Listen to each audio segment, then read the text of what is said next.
Saya Nadia Oktaviani, mahasiswi Universitas Muhammadiyah Tangerang dari Prodi Akuntansi dengan NIM 1862201026. Di video kali ini, untuk pertemuan ke-14 mengenai mata kuliah metodologi penelitian akuntansi. Dan di video kali ini saya akan membahas mengenai materi saya yang sudah saya upload di YouTube dari bab 8 hingga bab 13. Untuk selanjutnya disimak ya video berikut ini. Happy watching. Oke, pembahasan pertama mengenai uji validitas dan uji reliabilitas dengan SPSS.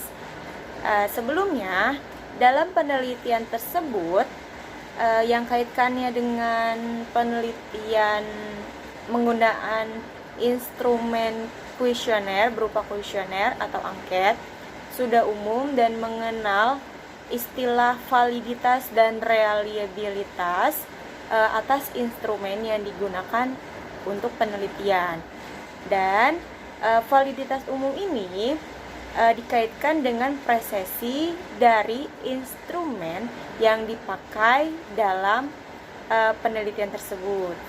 Dan reliabilitas umum ini dikaitkan dengan konsistensi instrumen dalam menghasilkan jawaban dalam penelitian berulang. Mengenai penggunaan software SPSS tersebut, kita menguji validitas dan reliabilitas dengan menggunakan skor atau nilai yang biasa disebut ordinal. Memiliki skor yang dihasilkan oleh skala Likert atau ordinal. Berikutnya mengenai pembahasan uji asumsi klasik dengan pengolahan data menggunakan program SPSS.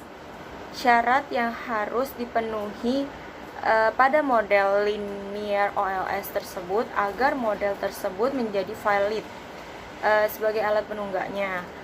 Nah, penelitian yang menggunakan regrensi linear berganda tersebut sebagai analisis wajib menggunakan uji asumsi klasik. Hal ini dikarenakan regrensi linear berganda tersebut merupakan jenis regrensi OLS. Nah, regrensi OLS tersebut ini sebuah model regrensi linear dengan metode perhitungan kuadrat terkecil atau biasa disebut dengan ordinary least square. Dan untuk uji asumsi klasik ini pengolahan datanya itu ada 5, yaitu ada uji normalitas, uji heteroskedas, uji multikolonialitas, yang keempat uji autokorelas, dan yang terakhir uji linearitas. Dan di dalam uji asumsi klasik ada 5 pengolahan data tersebut yang tadi disebutkan.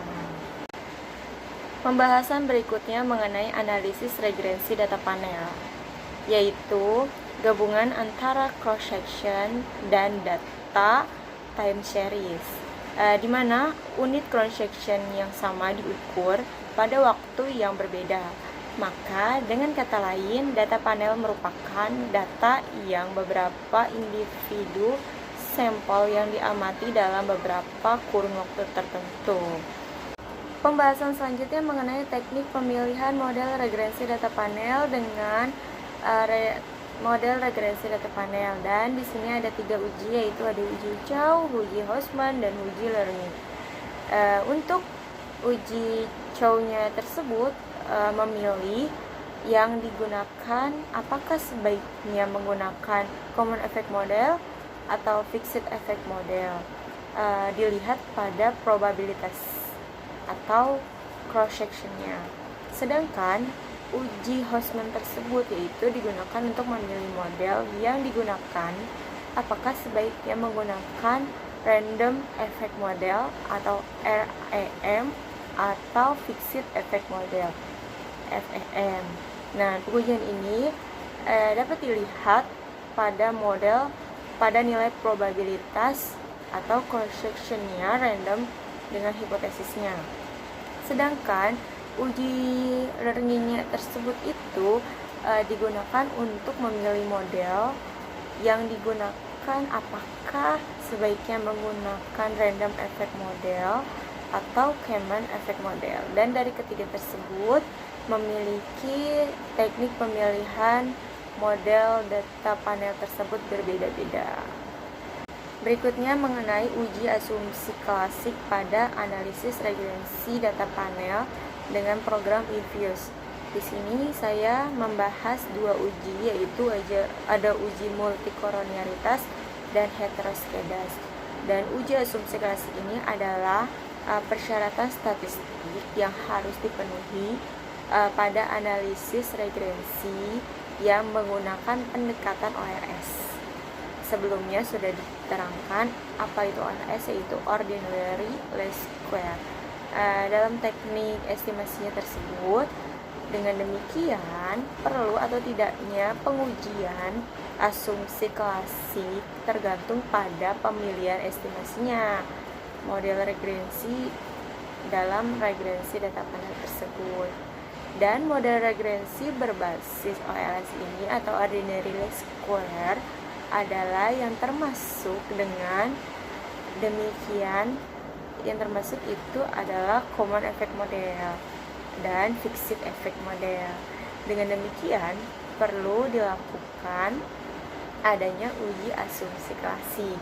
Apabila model regresi efek model tersebut ini dan Fixed Effect Model ini, sebaiknya apabila model regresi lebih cocok random effect model, maka tidak perlu dilakukan uji asumsi klasik tersebut. Dan itu perbedaannya.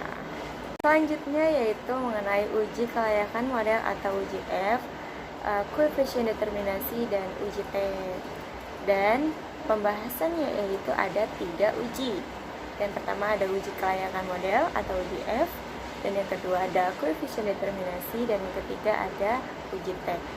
Dan ketiga uji tersebut menggunakan program EViews untuk pengolahan data tersebut.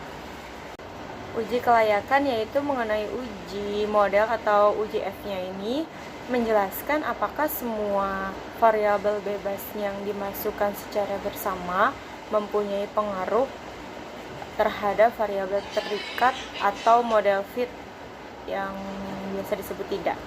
Pada uji F ini tidak berpengaruh. Pada penelitian ini layak atau tidaknya dilanjutkan karena model penelitian tidak mampu menjelaskan adanya hubungan antara variabel independen dengan variabel dependen, dan bisa juga karena adanya hubungan variabel independen atau multikolonialitas. Uji probabilitas ini yaitu diartikan lebih besar daripada 0,05 diterima. Artinya variabel independen atau variabel X-nya tersebut secara bersamaan tidak berpengaruh terhadap variabel dependennya. Sebaliknya, jika probabilitas statistiknya itu lebih kecil dibandingkan dengan nilai alfa atau 0,05-nya ini, maka diterima.